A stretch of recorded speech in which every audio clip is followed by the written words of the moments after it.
Okay, so I'm going to show you some different painting techniques. The last step, which I haven't shown in video yet, I saved this part for last, even though I completed it earlier, because I want to show you a few things. So rather than have the lengthy video, over 20 minutes long, would have made it extremely confusing. As you recall, there was a base coat, a contrast, or a dry brush, and then I did the watercolor over, where I just simply put some browns in over the top and some other colors just to give it some different tones. What I did after that is I dry brushed over the wings, just all over the whole entire thing with white.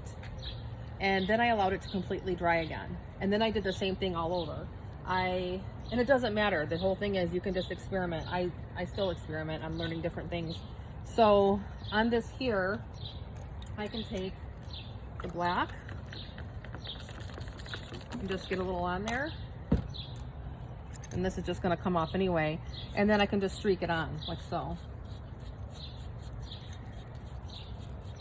And the nice thing about this as it stands right now is because the coats are completely dry, if I don't want to keep it this way, I can simply spray it off or hose it down, although I wouldn't do that one on camera.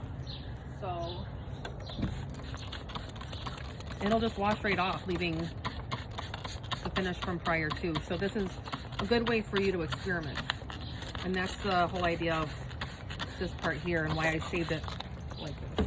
So we have some light rain again, so I'm going to do the best I can. So what I did, just have a little rundown here.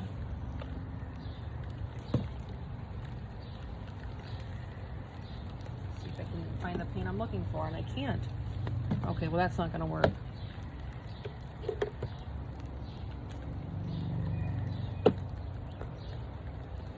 Oh, there it is. Okay, so what I did is wet down the statue. I streaked browns. I streaked this, it's like a golden color, has a little brown in it though. I streaked that into it.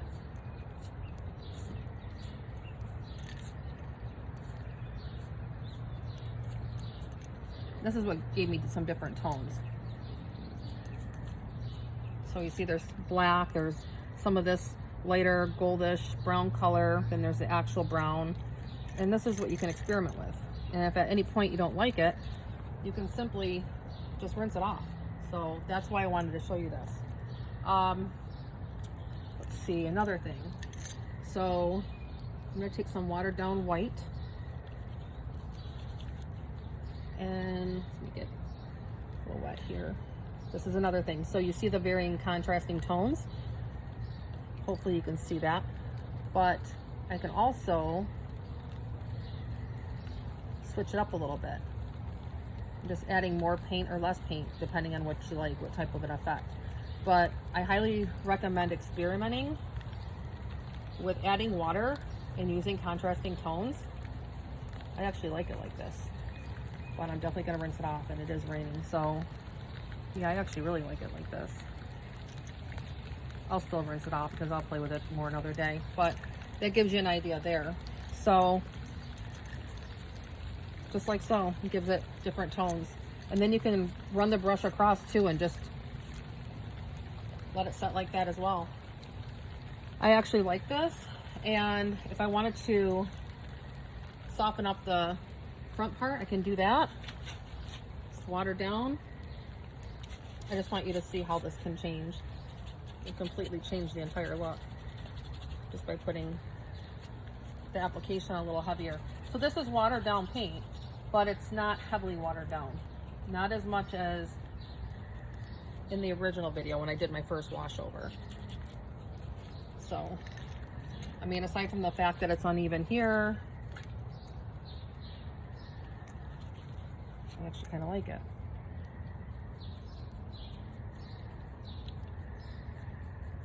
So if it wasn't raining, I might have actually kept it like that, but since it is, I don't trust it to dry right, so I'm going to, I actually like it a lot better like that. But what I'm going to do is, just because it gives you an idea, if it wasn't raining at all, it's just very light misty rain, I would just leave it and then look it over later. But because I'm not going to do that, and I can't use the water hose, I'm simply going to spray this off while I can.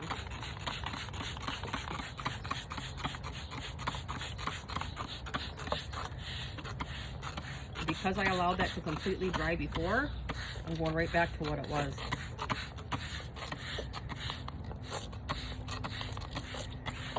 And my idea for this initially was using black and grays and browns, and that's what I did.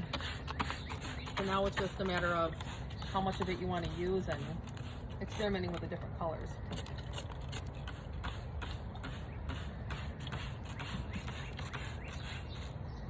And because it's raining, I don't really have to worry about this too much. It's just going to wash off, but I won't. It'll stop raining and the sun will come out for 10 minutes and dry it all on.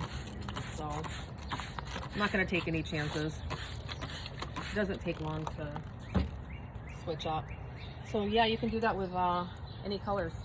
So if you don't want it to be watered down white over that, you can try using straight white paint, which I don't have much left in here. Straight white, slightly watered down no matter what.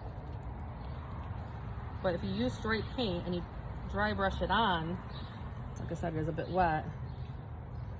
Yeah, it's too much water in there, but you get the idea.